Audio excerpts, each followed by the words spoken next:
పేరు జేమ్స్. అయితే బైబిల్లో ఉన్న యొక్క లోతైన విషయాలు ఒక్కొక్క వచనంలో వివరించుకుంటా చాలా రహస్యమైన విషయాలు, లోతైన విషయాలు తెలియపరుస్తున్నారు. ఇజ్రాయేలు ప్రయాణం కానీ, పౌలు ప్రయాణం కానీ, అబ్రహాం ప్రయాణం కానీ, వాళ్ళు ఎటువంటి శ్రమలు పడ్డారు, ఇజ్రాయేలు ప్రయాణంలో వాళ్ళు ఏ విధంగా దేవునికి విరోధంగా అయినప్పుడు ఎటువంటి శ్రమలు పొందుకున్నారు, అదేవిధంగా దేవుడు ఎలా ఎర్ర సముద్రం నుంచి వారిని దాటించాడు, పౌలు ఎన్ని శ్రమలు పొందుకున్నాడు, ఎన్ని శ్రమలు వచ్చినా దేవుని సేవలో ఏ విధంగా నిలబడ్డాడు.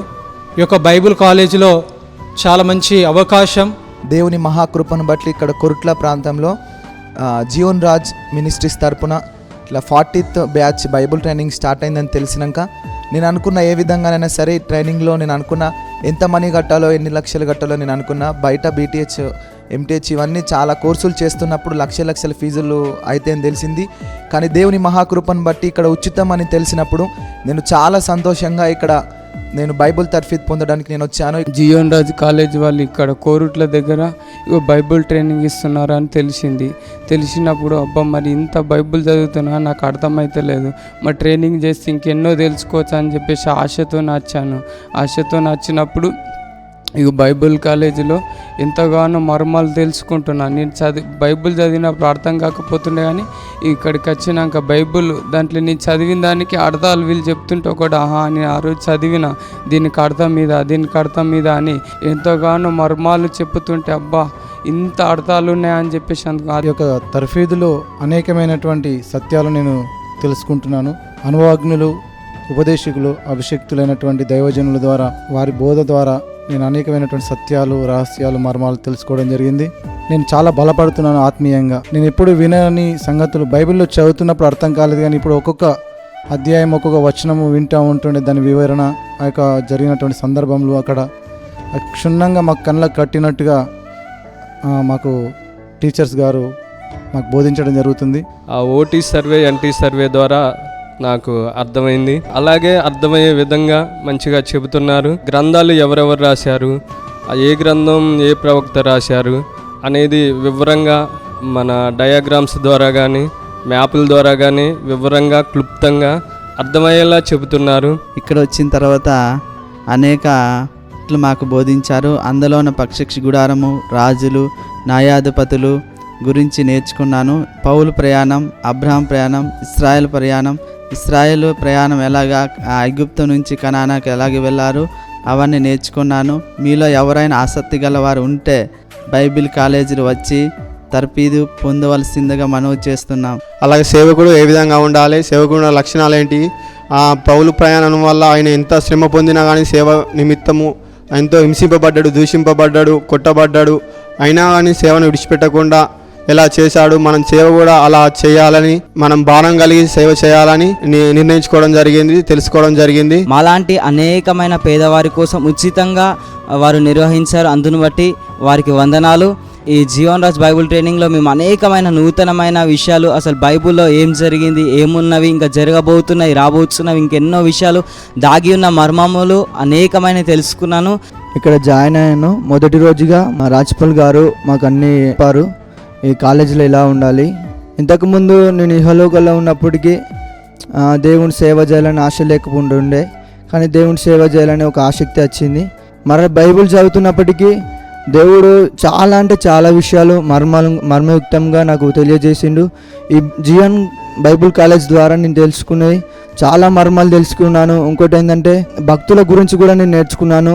ఎందుకంటే ఈరోజు ఈ భక్తులు ఏ విధంగా ఉన్నారంటే స్వార్థపరులుగా ఉన్నారు, కానీ ఆ రోజు భక్తులు దేవుని ఇష్టానుసారంగా నడుచుకున్నారని తెలుసుకోగలిగినాను. ఇంకోటి ఏంటంటే ఎన్ని శ్రమలు వచ్చినా కానీ దేవునితో నడవాలి. ఈ బైబిల్ ట్రైనింగ్ ద్వారా నేను చాలా ఈ ఆత్మపూరుల ద్వారా నేను చాలా నేర్చుకున్నాను. మా కొరకు జీవన్ రాజ్ బైబిల్ కాలేజీ ఇంతగా ప్రయాసపడి మంచి దైవచనులను పంపించారు. వాళ్ళు కూడా మాకు అర్థమయ్యే రీతిలో వారు చెప్పారు. వారికి ప్రత్యేకమైనటువంటి వందనాలు తెలియజేస్తున్నాను. ఇక్కడ నేర్చుకున్నదంతా కూడా మరి ఎవరికైనా చెప్పాలన్నా కూడా నిజంగా మరి చెప్పిందంతా కూడా వారికి ఎలా చెప్పాలి అని అంటే ఏం భయం లేకుండా ఎంతో మరి ధైర్యంగా చేయవచ్చు. ఎందుకంటే భయపడుకుంటూ చేస్తే నిజంగా సేవ చెయ్యమా అన్న ఒక భయం ఉంటుంది. కానీ ఇక్కడికి వచ్చి మరి జాయిన్ అయ్యి ట్రైనింగ్ చేసిన తర్వాత అర్థమైంది, సేవ చేయాలంటే ముందుగా మనకి ధైర్యం ఉండాలి. ఎవరిలో అయినా సరే నిజంగా ధైర్యం ఉంటేనే సేవ చేయగలుగుతాం అనేది నాకు అర్థమైంది. ఒకవేళ ఎవరైనా ట్రైనింగ్ చేయాలనుకున్నా కానీ మేము చెప్పేది ఒక్కటే, ఈ 40 బ్యాచ్లో మేము ఎంతో బలపడ్డాం. నిజంగా ట్రైనింగ్ ద్వారా అసలు ఏం తెలుసుకుంటామో ఏమో అనుకున్నాం, కానీ వాక్యాన్ని అయితే ఎంతో స్పష్టంగా అర్థం అవలాగున అసలు ఎక్కడ ఏ వాక్యం ఉంటుంది, ఏ వాక్యం ద్వారా దేన్ని జతపరచాలి, దేన్ని చదివితే ఎలాగా మరి మనం బైబిల్లో బోధించగలం అనేది కూడా ప్రతి ఒక్కటి కూడా ఎంతో స్పష్టంగా నాకు అర్థమైంది. 40వ బ్యాచ్లో నేను కాలేజీలో జాయిన్ కావడం జరిగింది. అయితే నేను అనుకున్నాను స్టార్టింగ్లో, అంటే నాకు ఫ్రెండ్స్ తెలిసిన వాళ్ళకి చెప్పిన బైబిల్ కాలేజ్ చేస్తానన్నప్పుడు వాళ్ళందరూ ఏమన్నారంటే, వాళ్ళందరూ అంత సుత్తి కొడతారు, అది చెప్పిందే చెప్తారు, ఏం బాగుండదు, అసలు పరిశుద్ధాత్మ దేవుడే అన్నీ నేర్పిస్తారు అని చెప్పారన్నమాట. అయితే చెప్పినప్పటికీ నేను కొంచెం వాళ్ళు చెప్పారు కదా అని మామూలుగా ఊరుకుందామని అనుకున్నా. కాకపోతే తర్వాత ఒకరోజు ఒక సిస్టర్ చెప్పింది, ఏం చెప్పిందంటే, అలా కాదు, అసలు మనం అక్కడ వెళ్ళి చూస్తేనే కదా మనకు తెలిసేది, ఎవరి మాటనో పట్టించుకోవద్దమ్మా నువ్వు అని అన్నది. అంటే సరేలే మరి అని నేను వచ్చి చూద్దామని నేను వచ్చాను. కానీ ఇక్కడ వాళ్ళు బయట అనుకున్నప్పటికీ కూడా నిజంగా కాలేజీ ఫ్యాకల్టీ వాళ్ళు ప్రతి ఒక్క టీచర్స్ అయితే వాళ్ళ అనుభవం చేత ఎంత బాగా చెప్పారంటే, అసలు అనేకులు మనకు చాలామంది చెప్తారు కానీ అవి నిజం కాదు. కానీ ఇక్కడ వచ్చినాక నాకు తెలిసింది, నిజంగా బైబిల్ ట్రైనింగ్ చేసిన వాళ్ళు ఏ విధంగా ఉంటారు, చేయని వాళ్ళు ఏ విధంగా ఉంటారు అనేది నాకు చాలా అర్థమైంది. అబ్రహం ప్రయాణం కావచ్చు, పౌలు ప్రయాణాలు కావచ్చు, ఏపీఎస్సీ పత్రిక గురించి, శిష్యుల గురించి, సంఘ చరిత్ర గురించి అసలు ఎంత బాగా చెప్పారంటే కళ్ళకు కట్టినట్టే. అసలు నేనైతే ఎంత సంతోషించినో ప్రతిరోజు అసలు ఇవి నాకు వింటున్నప్పుడల్లా అసలు ఎంత ఆనందం అంటే, నిజంగా బైబిల్ కాలేజ్ చేస్తే ఇంత బాగా అర్థమవుతుందా అనేది నాకు ఇక్కడ వచ్చినప్పుడు నాకు అర్థమైంది. దేవుని కృపను బట్టి ఇటు బైబిల్ కాలేజీలో చేరడానికి అవకాశం దొరికింది.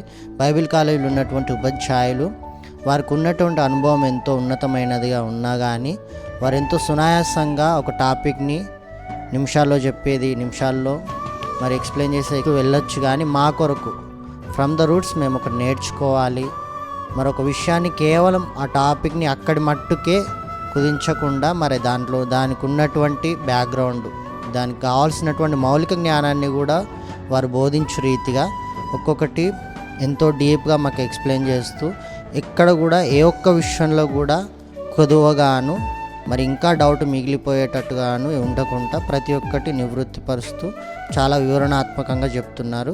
ఇది నాకు చాలా నచ్చింది. జరిగినటువంటి ప్రతి సబ్జెక్టు కూడా ఏదో చెప్పి వెళ్ళిపోయామే, చెప్పాలి కాబట్టి వచ్చి చెప్పామన్నట్టు కాకుండా చెప్పిన ప్రతి ఒక్కటి పర్ఫెక్ట్గాను, సంపూర్ణంగాను, పూర్తిగాను తెలియజేయ రీతిగా ఇక్కడ ట్రైనింగ్ మాకు జరగబడుతుంది. రాజ్పల్ అయ్య గారు అయితే మరి బైబిల్ కాలేజ్ నుంచి పంపించిన ఆత్మీయ నడిపింపు చేత వాడబడిచిన దైవజనులకు మా మధ్యలోకి నడిపించి ఎంతగానో మాకు అటు మాటలను బోధించారు. ఆత్మీయ మర్మములను, గూఢార్థములను తెలియజేసి ఎంతగానో మమ్మల్ని బలపరిచారు. అందుని బట్టి దేవునికి స్తోత్రం. మాకు ఇంకా ఉన్న డౌట్స్ కూడా కొన్ని క్లారిఫై చేయడం జరిగింది. మేము అనుకున్న తప్పుడు ఆలోచనలు కూడా వాటన్నిటిని కూడా ఏ రీతిగా నేర్చుకోవాలో వాటన్నిటిని కూడా నేర్పించడం జరిగింది. కానీ బైబిల్ కాలేజ్ గురించి తెలుసుకున్నాక ఎంతో హార్డ్ ఉంటుంది అనుకోని బాగా చాలా భయపడ్డాం. కానీ ఇక్కడికి వచ్చిన తర్వాత ఒక్కొక్కసారి బోధిస్తున్నప్పుడు మాకు చాలా ఈజీగానే అనిపించింది. అసలు ఏం భయం అన్నది లేదు. చాలా వాళ్ళు మంచిగా మాకు చక్కగా బోధించారు, అర్థమయ్యే రీతిగా బోధించారు. అప్పుడు మేము సరే అని చెప్పేసి ఇక ఎంత చదివినా మాకు ఏది కూడా అర్థం కాకపోయేది. కానీ వాళ్ళు బోధించి ఒక్కొక్క మర్మం చెప్తుంటే మాకు చాలా ఆశ్చర్యం అనిపించింది దేవుని విషయంలో. అంటే ఇంకా ఎక్కువగా ఆశ అంటే దేవుని కొరకు ఇక ప్రాణమైనా ఇచ్చే అంత ఆసక్తి మాలో కలిగింది.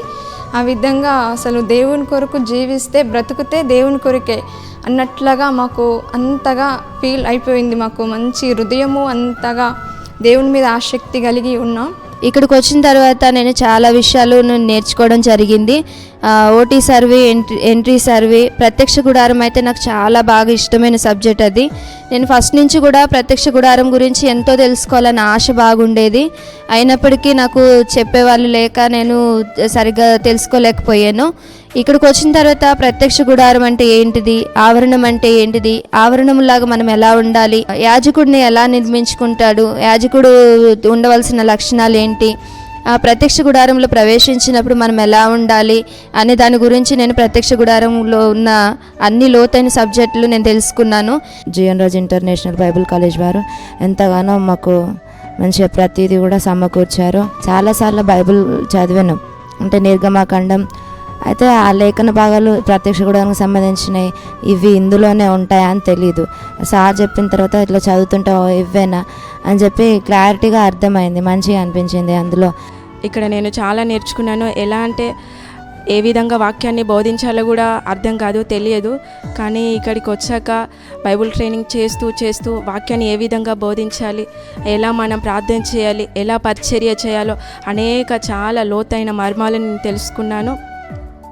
ఎక్కడైనా నేను ధైర్యంగా పరిచర్య చేయగలను అనే నమ్మకాన్ని పొందుకున్నాను. నేను చాలా భయపడేదాన్ని. నలుగురిలో ఉండి ప్రార్థన చేయాలన్నా, వాక్యాన్ని బోధించాలన్నా. నేను పరిచర్య చేస్తాను. పరిచర్యలో ఉండి మేము పరిచర్య చేస్తూ 4 సంవత్సరాలు అవుతుంది.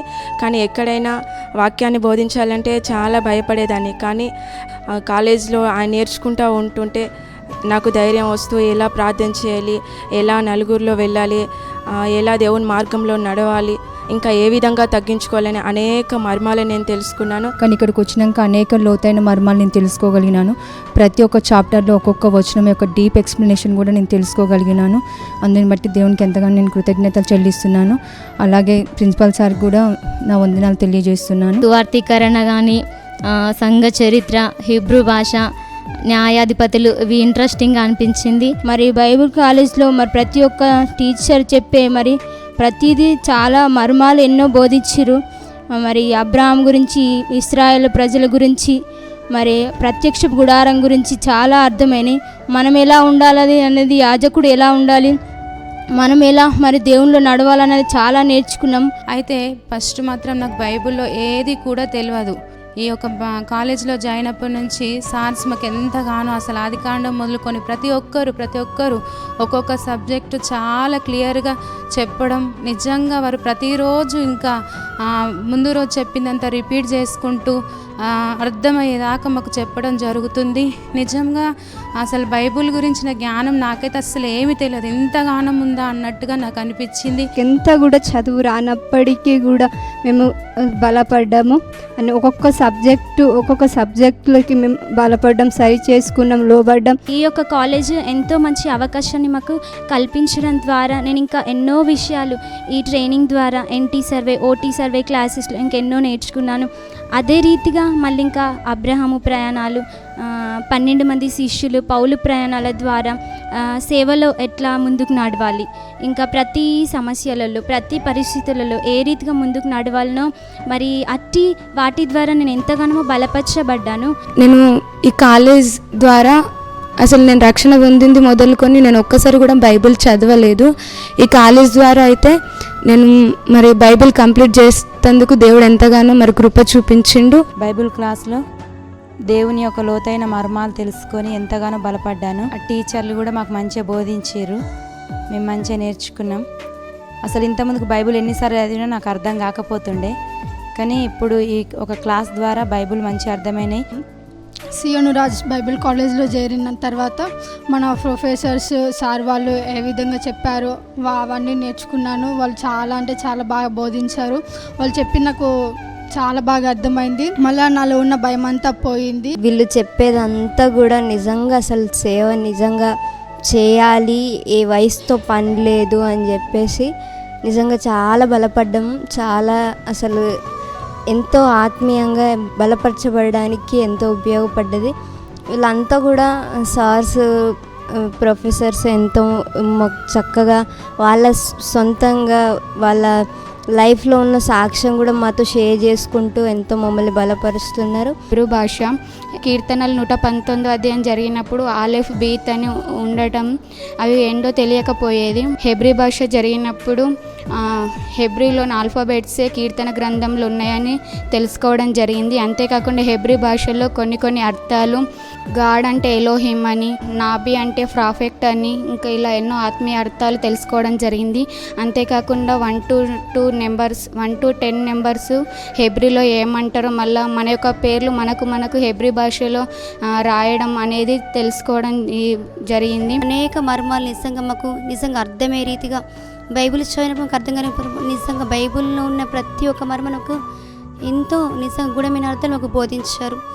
దాంతో నేను ఎన్నో తెలుసుకుని నిజంగా దేవుని సేవకుడు అంటే ఎలా ఉండాలి, నిజంగా సేవ అంటే ఏంటి, ఎలా చేయాలి, ఒక యాజకుడు అంటే నిజంగా ఇంకా ప్రజలకు దేవునికి మధ్యలో ఉండి నిజంగా అనేక రోజులు మొరపెట్టడం, ఇంకా ప్రార్థించడం, ఇంకా చాలా కూడా ఎన్నో విషయాలు నేను నేర్చుకున్నాను.